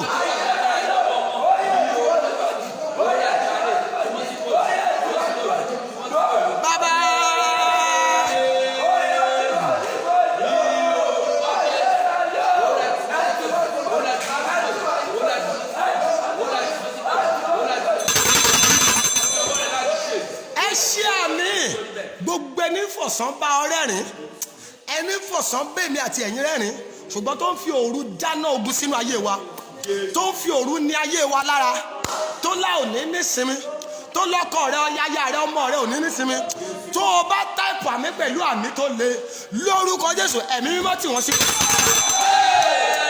ó dà pé o láìka àwọn táyà ló ṣe ṣàmì mo ní ẹ̀mí mímọ́ máa tì wọ́n sí. ẹni fojú ọjọ́ bá ọ rẹ́rìn tó ń fi ọ̀gànjọ́ òru gbógun tì ọ́ ẹni tẹ́ ẹjọ́ ṣe wọlé wọ̀de ẹni tẹ́ ò lè ṣe kó o má bá sọ̀rọ̀ ẹni tí ò lè ṣe kó o má pè ẹ́ ẹni tẹ́ ò lè ṣe kẹjọ́ má sọ̀rọ̀ ara yín ṣùgbọ́n tó jẹ́ pé òun ló lórí ogun ayé rẹ tó ń fi ọ̀gànjọ́ òru gbé ẹ ṣépè tó ń fi ọ̀gànjọ́ òru dáná ogun sínú ayé rẹ tó o bá ṣe àmì láàárọ̀ yìí tó o dẹ̀ táìpù àmì yẹn lórúkọ Jésù ẹ̀mí mímọ́ tì wọ́n sí. mo ní ẹ̀mí mímọ́ tì wọ́n sí. mo ní ẹ̀mí mímọ́ tì wọ́n sí. o bá máa bọ́ lọ́wọ́ agbára ibojì number 1 o gbọ́dọ̀ fàyè rẹ fún Jésù olùgbàlà. O gbọ́dọ̀ ṣe kí ni sà? O gbọ́dọ̀ fàyè rẹ fún Jésù olùgbàlà. Kì í ṣe díẹ̀ o, kì í ṣe pé mo fi fún lẹ́ni mo gbà lọ́la, mo fi fún lẹ́ni mo gbà lọ́la. A lot of people today wọ́n á fàyè wọn fún Jésù láàárọ̀, wọ́n á tún padà sínú ẹbí wọn lọ́la. A lot of people are born against, they are not born again. A lot of people àfẹnujẹ́ Kìrìsìtẹ́nì ni wọ́n Jésù ṣe kí ni kò dá wọn mọ̀. Bẹ́ẹ̀ Jésù dá wọn mọ̀. O gbọ́dọ̀ fàyè rẹ fún Jésù pátápátá ni sà tó o bá fẹ́ bọ́ lọ́wọ́ ogun ìbòjì. Láì fàyè rẹ fún Jésù gbàgbé ẹ̀ àti bọ́ lọ́wọ́ ogun ìbòjì máa nira sà. Bẹ́ẹ̀ni àti ṣe kíni àti bọ́ lọ́wọ́ ogun ìbòjì ó máa nira. Number 2 tó o bá fẹ́ bọ́ lọ́wọ́ agbára ìbòjì o gbọ́dọ̀ ṣetán láti gbàdúrà àti àwẹ̀. O gbọ́dọ̀ ṣetán láti ṣe kíni wàá gbàdúrà àti àwẹ̀ ẹ̀sà bó o bá máa bọ́ lọ́wọ́ ogun ilé yín ṣetán láti gbàdúrà àti àwọn ará ilé yín ò gbà. O fẹ́ bọ́ lọ́wọ́ kíni tó o bá fẹ́ bọ́ lọ́wọ́ ogun ilé yín ṣetán àti gbàdúrà àti àwẹ̀ tí àwọn ará ilé yín ò gbà. Bẹ́ẹ̀ni tí àwọn ará ilé yín bá gba àwẹ̀ ọjọ́ 3 ìwọ yí tiẹ̀ sí 7. Tí àwọn ará ilé yín bá gba bíríbírí ọjọ́ 3 ìwọ gba bíríbírí ọjọ́ 7. Tí àwọn ará ilé yín bá gba funfun ìwọ gbìyànjú gba àwẹ̀ bíríbírí. My God, nítorí bí ògo bá ṣe le tó lógun tó wà díẹ̀ máa ṣe pọ̀ tó. O gbọ́dọ̀ a lot of Christians today, oh my God, wọ́n fẹ́ fara wọn fún àwẹ̀ àtàdúrà. Wọ́n ṣàfẹ́ máa come roses kí gbogbo ẹ̀ ṣáà máa lọ déédéé kó máa wá déédéé kó máa ṣe gidi. Bẹ́ẹ̀ni wọ́n tó bá ní àwẹ̀ kọ́ ní dádì mo ò lè fẹ́ bí panú mi. O dẹ̀ fẹ́ dìde kò possible. Ṣé iṣẹ́ wòlíì máa dópin? Iṣẹ́ wòlíì wà ṣùgbọ́n àdúrà àti àwẹ̀ ló lè sustain iṣẹ́ wòlíì. Ọ̀rọ̀ yẹn ò yé yín ẹ̀sà iṣẹ́ wòlíì wà ṣùgbọ́n kí ló lè sustain ẹ̀ àdúrà tiẹ̀ àti àwẹ̀. Bó o bá gbàdúrà àti àwẹ̀ tó o bá ṣiṣẹ́ wòlíì fún ẹ àwọn alágbára ló máa padà gbà lọ́wọ́ rẹ. Bẹ́ẹ̀ni ọ̀pọ̀lọpọ̀ lẹ́rí lónìí lẹ́sẹ̀kẹsẹ̀ wọ́n á ní wọ́n di ẹrù kan fún wọn wọ́n ṣe gbá kan fún wọn. Kò ságbára nínú màrìwò, kò ságbára nínú àfọ̀gbọ̀n kiri àdúgbò, kò ságbára nínú ẹlẹ́bọ lóògùn. Àṣà ibi tí agbára wà ní inú àdúrà àti àwẹ̀. Àbájọ Bíbélì ní pé Jésù sọ̀rọ̀ yẹn ó ní àwọn nǹkan wọ̀nyí àwọn ìyanu yìí kò lè lọ láìsí àwẹ̀ àti àdúrà. Láìsí àwẹ̀ àti àdúrà ó lè lọ jìnnà. Bẹ́ẹ̀ni bí ogun ilé yín bá dẹ̀ ṣe pọ̀ tó bẹ́ẹ̀ ló gbọ́dọ̀ ṣe múra àdúrà. Especially wàá wo ilé yín ológo mélòó ló wà ńbẹ̀ tí ò bá ti sí ìwọ tó bá fẹ́ break limit yẹn o gbọ́dọ̀ ṣetán láti sọra rẹ̀ nù sínú Jésù. Kì í ṣe pé kó sọra rẹ̀ nù sínú Jésù nìkan o gbọ́dọ̀ ṣetán àti gbàwẹ̀ àti àdúrà tó le. Especially o wáyé bàbá rẹ kò jẹ́ èèyàn tó fi kú o wáyé ìyá rẹ kò jẹ́ èèyàn ìwọ́dọ̀ títún wá bímọ ogun tí wọn náà jà àwọn ọmọ rẹ títún jà tó o bá múra tó o bá gbàdúrà àwọn ọmọ yẹn máa tún padà jarú ogun tó jà. Bẹ́ẹ̀ tó o bá fẹ́ bọ́ lọ́wọ́ agbára ibojì ṣetán láti gbàwẹ̀ àti àdúrà tí ìran rẹ ò gbà rí. Number 3 tó parí ẹ̀ command the grave to surrender your own destiny. Wàá pàṣẹ fún ibojì pé ẹ gbọ́ àṣẹ àti kọ́ pé ó ti gbé ọ̀rọ̀ mi ó gbọ́dọ̀ pọ̀ tèmi jáde ògo tó gbé mi níran wa torí èmi ti mọ Olúwa gbé pọ̀ tèmi sílẹ̀. Ẹ já lọ gbàdúrà mẹ́yẹn ọ̀nà 3 tó lè fi bọ́ nìyẹn o.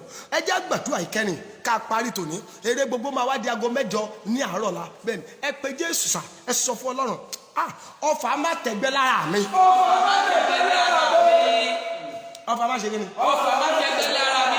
Wọ́n ní má ní lára a ní kò lè tẹ́gbẹ́sẹ̀ o gbọ́dọ̀ bá jiyàn ẹ ṣáàjọ wà lójú kan ọfà má tẹ̀gbẹ́ á jẹ́ kó kéèyàn máa ohun tẹ́gbẹ́ ṣe nírọ̀rùn agídí ni tí a máa bọ́ sí. Oh my God obìnrin kan pè mí ó ní ẹ̀sà she's already 37 ǹjẹ́ jẹ́ mọ̀ kó lọ́kùnrin ò bá wọn sọ̀rọ̀ yìí 37 níbi tó ọmọ 13 ti ń bímọ sí 37 ó ní ọkùnrin ò bá wọn sọ̀rọ̀ yìí. Mo ti sọ́nà láì báyìí rí nígbà tá a ṣì rí máa tú ìyá rẹ̀ ló ṣe kíni sí òun ló ṣe kíni òun ló ba aríṣẹ́ sí lára ó ní tó bá má rìta ló máa tọ́jú òun ìfẹ́ tó ní sóhun ó máa tún da sí méjì á ní sọ́kọ̀ torí ẹ̀ lòun ṣe dá dúró omi irú ló fi padà parí iṣẹ́ sí lára gbogbo ọkùnrin tó bá dọ̀dọ̀ ẹ̀ báyìí àmì òórùn yẹn á jáde sí wọn lára wọn á dẹ̀ sá fún ọfà má tẹ̀gbẹ́.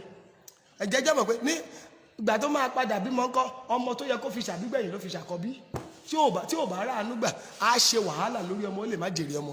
Ẹ jẹ́ àfi tara gbàdúrà ẹ̀yàn ọmọ Ọlọ́run ọfà má tẹ̀gbẹ́ tí ń bẹ lára mi. Ọfà má tẹ̀gbẹ́ tí ń bẹ lára mi. Ìtara ni ó sọ ó yá jáde lórúkọ Jésù. Ó yá jáde lórúkọ Jésù.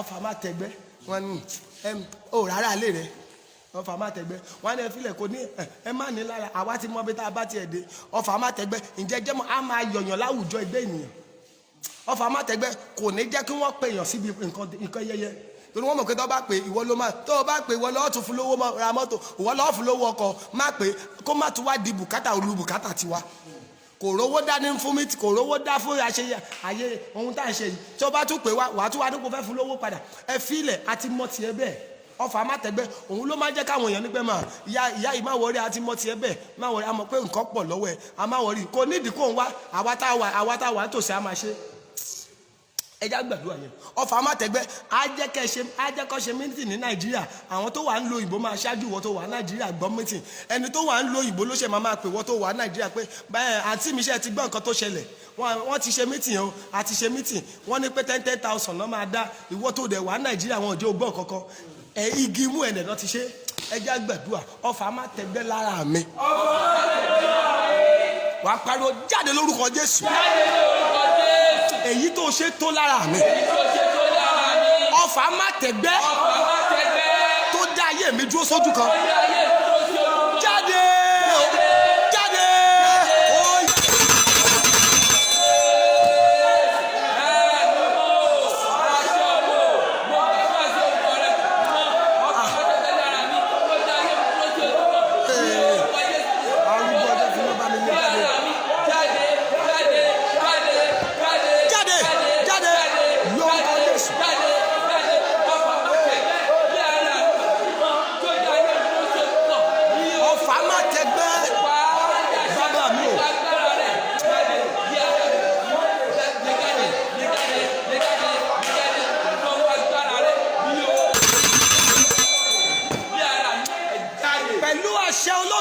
ṣàmì gbogbo ọfà mátẹgbẹ́ lára rẹ tó dẹ filẹ̀ ẹ má dá láàmú ẹ dádúró sójú kan ibi tẹ́gbẹ́ rẹ ti ń sọ̀rọ̀ ẹ jẹ́ kóun máa ráhùn níbẹ̀ ibi tẹ́gbẹ́ rẹ ti rọ́nà lọ́jọ́ kọ́nà dímọ̀ òun nínú ayé ìwọ tó rí mi wò nínú ayé ìwọ tó táìpù àmì nínú ayé ìwọ tó fìtara pariwo àmì ọfà yẹn lára rẹ lórúkọ Jésù Kristi nítorí a ti fún wa lórúkọ kan tó ju gbogbo orúkọ lọ láyé àti ní ọ̀run ó ní pé ní orúkọ Jésù gbogbo eku kó máa wólẹ̀ gbogbo ọfà mátẹgbẹ́ lára bàbá màmá tó wò mí lára brọ́dà lára sísítà tó wò mí bóyá lóyìnbó ló wà bóyá Nàìjíríà ló wà lórúkọ Jésù Kristi ó yá iná gbẹgbẹ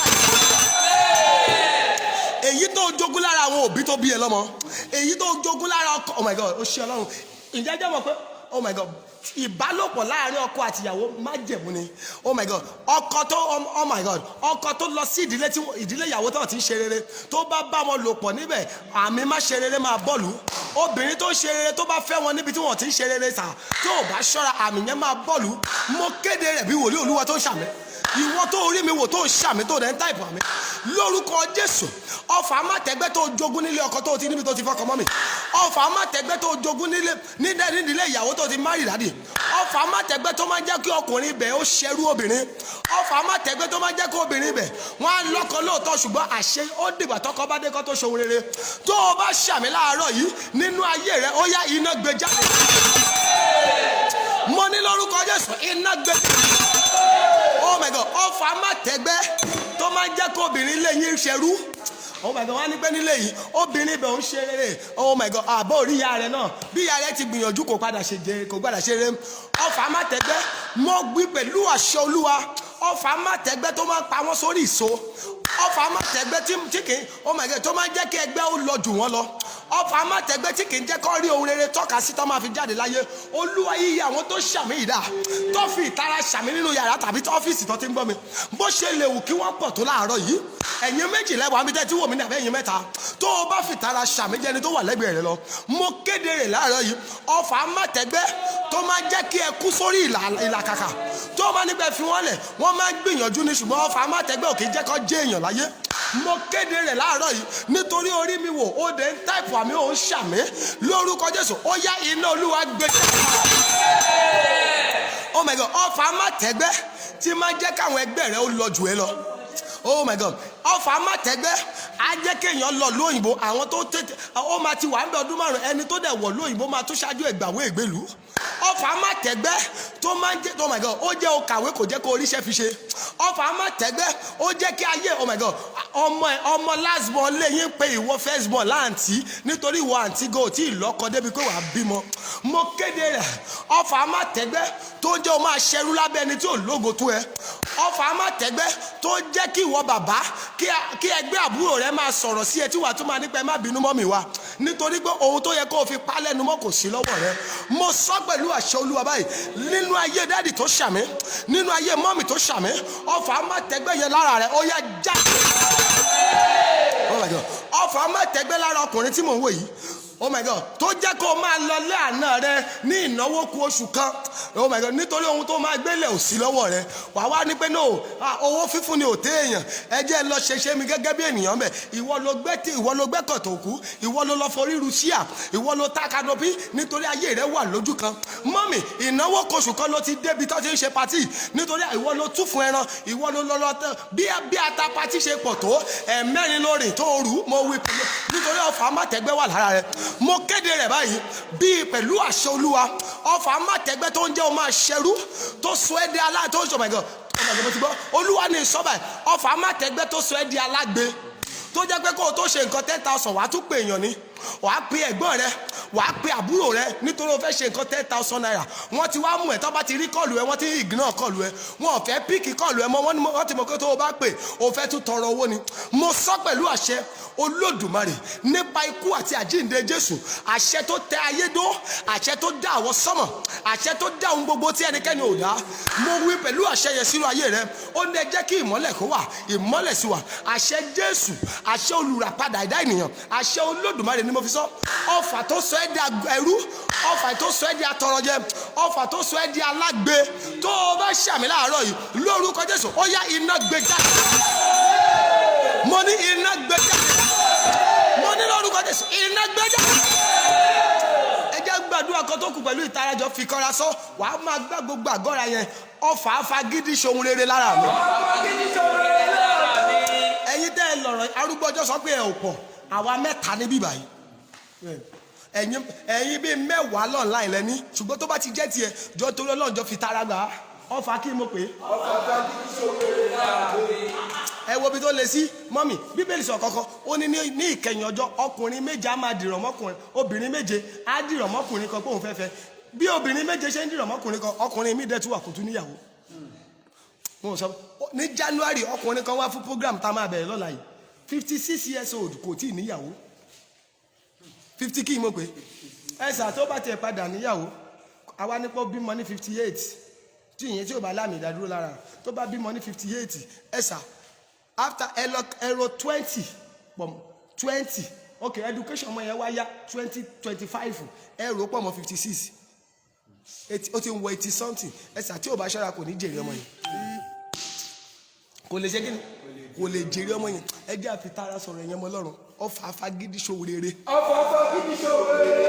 wọ́n náà ọmọ iye ọdún tó ti wà lóyìnbó àwọn ẹ̀kan lèèyàn kan gbéwèé tiẹ̀ wọlé tán fún ìwọ tí ń ṣe tiẹ̀ lẹ́ẹ̀karùn ọdọọdún lòún náwó lọ́ọ̀yà ń gbowó lọ́wọ́ ẹ kò tí ìwé yẹn ò padà jáde tó bá máa sọ wá níwọ̀n ọmọ kan tó ṣẹlẹ̀ everything ló complete ọfà kan ni ọfà afagídí ṣe rere á jẹ́ kéèyàn á jẹ́ káwọn mẹ́ta lọ bíṣẹ́ á jẹ́ oh my God kẹ́ tó mọ̀ ìyá yẹn ní àmì wọn ẹ jẹ mọ́mì Adésínà ẹ fi kanra gbàdúrà yẹn á jẹ́ káwọn mẹ́ta apply fún iṣẹ́ wọ́n á pa àwọn méjì tó kù wọn ní fóun tiẹ̀ ọfà afagídí ṣe mo gbọ́ pa bàbá kan wọ́n fún ní mọ́tò ǹjẹ́ jẹ́ mọ̀ ọjọ́ tí wọ́n fún ní mọ́tò yẹn gorí odó mọ́tò tó gbádùn ni o mọ́tò yẹn dẹ̀ gorí odó lẹ́yìn ìgbà tí bàbá lò lọ́sẹ̀ kan mọ́tò yẹn ò padà ṣiṣẹ́ mọ́ wọ́n ṣe wọn ò rójútu ẹ̀ ǹjẹ́ jẹ́ mọ̀ pé ẹsẹ̀kẹsẹ̀ wọ́n ní pé wo nígbà tí o ti ṣiṣẹ́ ẹjẹ́ àtà fáwọn búṣà wọ́n pe èèyàn kó wá ra mọ́tò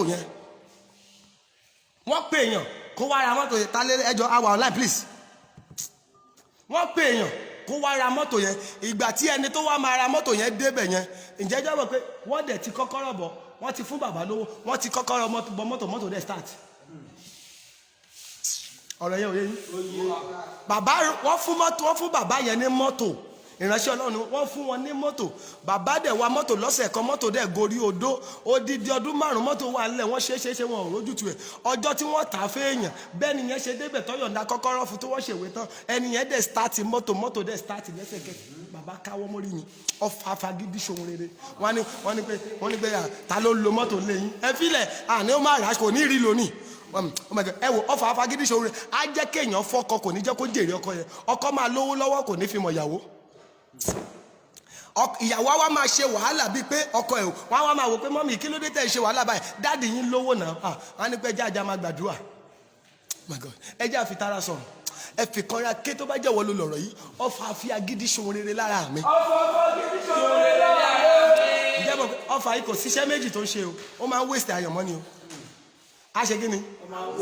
a waste àkókò, a waste ọjọ́ orí, ohun tó yẹ kó ṣe lójú ọjọ́ á sọ dọjọ́ alẹ́. ẹ fi tara sọ̀rọ̀, ìwọ tó fẹ́ jẹ́ kó waste ọjọ́ mọ́ ẹ lọ́wọ́, wọ́n ti ń waste ẹ̀, kò yẹ kó túgbà kan waste ẹ̀ tán ni. ọfà fagídí ṣe rere lára mi. wàá máa pariwo Olúwa fi iná gbé jáde. ok mo ti gbọ́, ẹ gbọ́ mi báyìí bá a ti ń gbàdúrà sí i, Olúwa sọ kankan fún mi.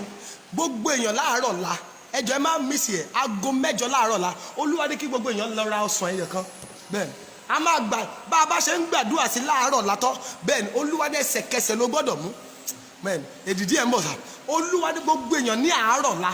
ẹ gbọ́ dáadáa o, eléyìí tí yàgbá ń gbọ́ mi kan mẹ́, eléyìí tí yàtọ̀ ṣiṣẹ́ ìránṣẹ́ eléyìí tá à ń ṣe 30 days lélẹ́yìí sì máa lò, ṣùgbọ́n àárọ̀ la ẹ wo bẹ́ẹ̀ni ọ̀tọ̀ lélẹ́yìí, ṣùgbọ́n àárọ̀ la Olúwa ní kí gbogbo èèyàn ra ọsàn kan dání ká gbàdúrà sí láàárọ̀ la. aago 8 a.m. tomorrow morning, aago 8 la máa pàdé láàárọ̀ la. ẹ ra ọsàn, ra tọkọ ẹ, ìyàwó ra tiẹ̀, ẹ̀yàn ẹ rà fáwọn ọmọ yín. bá a bá ṣe ń gbàdúrà sí táwọn ọmọ yẹn bá lọ skul tó bá padà dé wọn á mú, ìwọ tọmọ ẹ ò lọ skul bá a bá jẹ́ gbàdúrà tán jẹ́ kí wọ́n mú lẹ́sẹ̀kẹsẹ̀. ọdún yìí máa sọ ẹ́ sí rere. ẹ jẹ́ gbàdúrà bẹ́ẹ̀ màá wá sọ bẹ́ẹ̀ ṣe ẹ̀yin tẹ́ ṣe ń wò mí lẹ́nu, màá sọ bẹ́ẹ̀ ṣe máa ṣe ti yín fún eléyìí. ẹ pé Jésù, ọfà afagídí ṣe rere lára mi. wàá máa pa èyí tó ṣe tó jáde lára mi. ọdún yìí ti tún lọ, èní ni 6 April 6 kó o tó lajú pẹ́ àti wọ December, wọ́n wá máa bí léèrè bẹ́ẹ̀ ni kí báwo ni kí lẹ ṣe lọ́dún yìí. a ní mi aṣáàdúpẹ́ pé a wà láyé. ọdún wo ló fẹ́ máa dúpẹ́ pé o wà láyé? ọdún rẹ̀ ti ń lọ lórí rẹ̀. bẹ́ẹ̀ni ọjọ́ tí ṣe kí ni sà, ó ti ń lọ lórí ẹ̀. ẹ jẹ́ àfitara gbàdúrà. bẹ́ẹ̀ni ìgbà kan táwa náà fagídí ṣe rere sà, tí n bá fẹ́, mo ti mọ rúùtù tí n bá fẹ́ lọ sórí òkè méje, mo ti mọ bí màá ṣe rìnrìn mi, tí ní 5,000 lọ́wọ́ màá mọ bí màá ṣe wú. n bá ti dé bẹ́gà màá sú sókè màá wọ mọ́tò Ìbàdàn bẹ̀, màá wọ 500. n bá dé Ìbàdàn màá ṣe tún lọ sókè, màá wọ bíúrì, màá sú sókè màá lọ wọ mọ́tò Iléṣà 300 torí mo ní 5,000 naira lọ́wọ́. torí kì í ṣe pé àìsí débi tá a lọ, ṣùgbọ́n mo wò pé nítorí ọfà yẹn wà lára wa. àwa máa rìn àwọn ibi tó yẹ ká gbé mọ́tò gbà, àwa máa fẹsẹ̀ rìn nítorí owó ọwọ́ mi gbọ́dọ̀ ká mi kó gbé mi lọ, inú ẹ̀ náà ni màá ti break, ó dún gbọ́dọ̀ gbé mi dé kó padà. ìgbà míì ọjọ́ kan mo ti rí ọjọ́ kan tó padà kú 700 naira sí mi lọ́wọ́ látòrí òkè kò yìí. mo fẹsẹ̀ rìn tí ò ń ṣe kékeré. nígbà tí mo dé Wo Road mo tún fẹsẹ̀ rìn láti Wo Road, ẹni bá mọ tó gèètì dáadáa á fẹsẹ̀ rìn. mo wọ mọ́tò 100 naira dó tó gèètì, àṣẹwà tó rìn lọ sálẹ̀, àwa wọ mọ́tò 400 naira dẹ́kọ̀ọ́. mo wá dé bẹ́gà, àwa fẹsẹ̀ rìn láti bẹ́gà, mo fẹsẹ̀ rìn lọ́gbà, mo wọ Agége 100 naira. àwa nígbà tá a dá Agége tán ó ní rúùtù, àwa mẹ́rin ni ọmọ kẹta bá ti pọ̀. ogun àǹkó níran yín. èmi àtàwọn tá a jọ lọ àìsàn ṣe wá, ogun ń bá wa jà, àwa rìn ibi tó yẹ ká wọ mọ́tò àṣàwàdà àmọ́ kó jìnnà. oh my God, torí ogun àǹkó ń bá wa jà. mo gbàdúrà ogun tó dàbí àǹkó ń lé yín, ẹ̀gbọ́n ò lè lọ sọ́dọ̀ àbúrò, àbúrò ò lè lọ sọ́dọ̀ ẹ̀gbọ́n. ogun tó dàbí àǹkó, bẹ́ẹ̀ ni tí gbogbo yín tẹ́jọ́ ń jà nítorí ìwọ rí mi wò láàárọ̀ yìí àtàwọn tó máa padà wò tó o bá ṣàmì, ogun yẹn jà. àti mo bá ṣe máa gbà tá a bá ti dádége, àmọ́ bá ṣe máa gba rúùtù yẹn, a máa jáde sí Dọ̀pẹ̀mú, láti Dọ̀pẹ̀mú a máa lọ gorí bíríìjì, a máa gba kọ́nà ká tó mọ̀ àti dóore ló pé ibẹ̀ láti wọ mọ́tò Kọ̀tún. bẹ́ẹ̀ ogun àǹkó ni ó ń bá gbogbo wa jà. nígbà tá a wá délé a sùn bí ẹni tí wọ́n ṣaládàá ni, tó ró gbogbo ara ló ti rẹ̀. bẹ́ẹ̀ ṣùgbọ́n nígbà tí àánú dé, àwọn kan rí láìpẹ́ yìí, ẹ̀yin kan ti jájọ́ ṣàyẹ̀, ẹni yẹn ní pé bàbá àdúrà yín gbà, ẹ má wọrí, a dá ara mọ́tò fún yín. àwọn ibi tá a ti fẹsẹ̀ rìn ó wá di à ń gbé mọ́tò kọjá bẹ́ẹ̀ ẹ jẹ́ gbàdúrà ìwọ náà ó gbọ́dọ̀ bá wọn ṣe rere ọfà afagídí ṣohun rere lára mi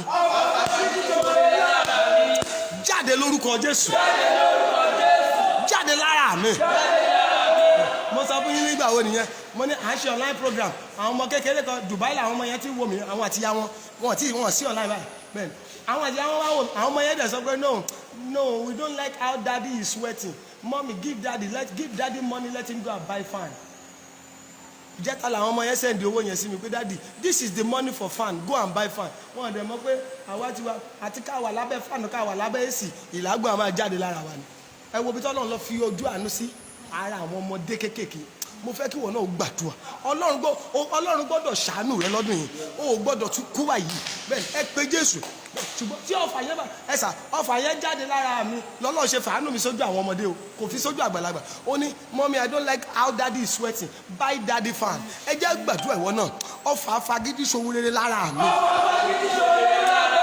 bá iná jáde bá iná jáde jáde o.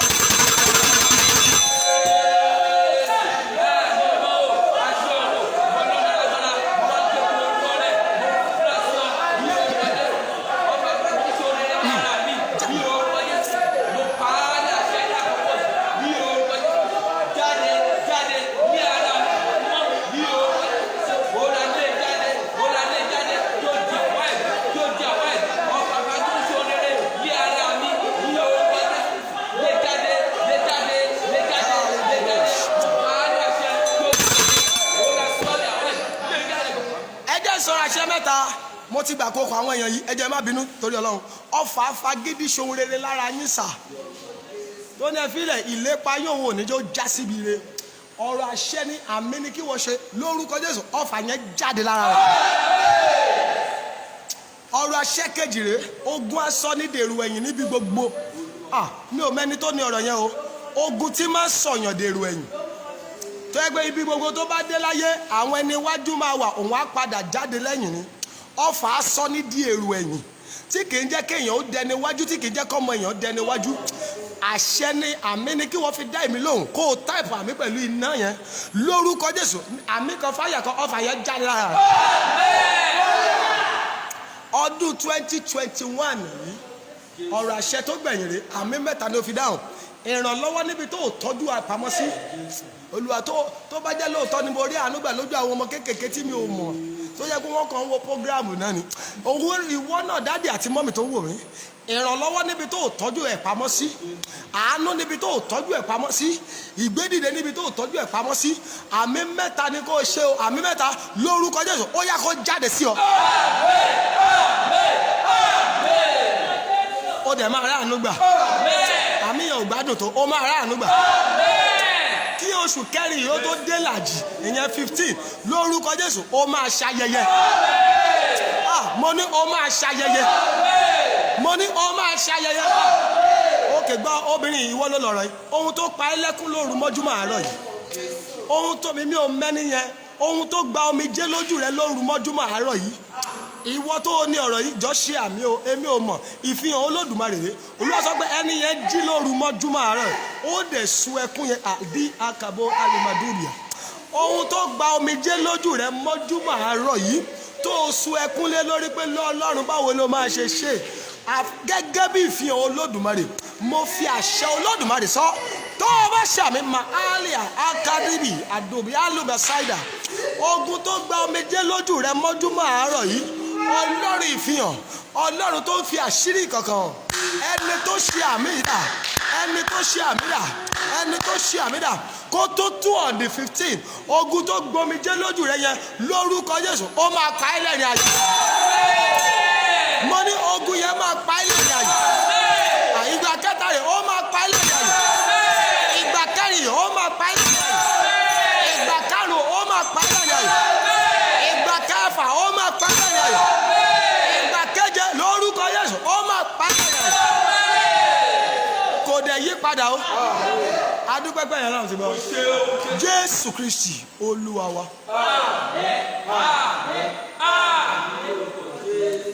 God bless you sir. God bless you ma. ẹ má gbàgbé ẹ mú ọsàn yẹn ẹ jẹ́ àjọ pàdé ní àárọ̀ la. Ẹ wá wo eléyìí Olúwa ní kí gbogbo èèyàn ra omi Eva ńlá báyìí.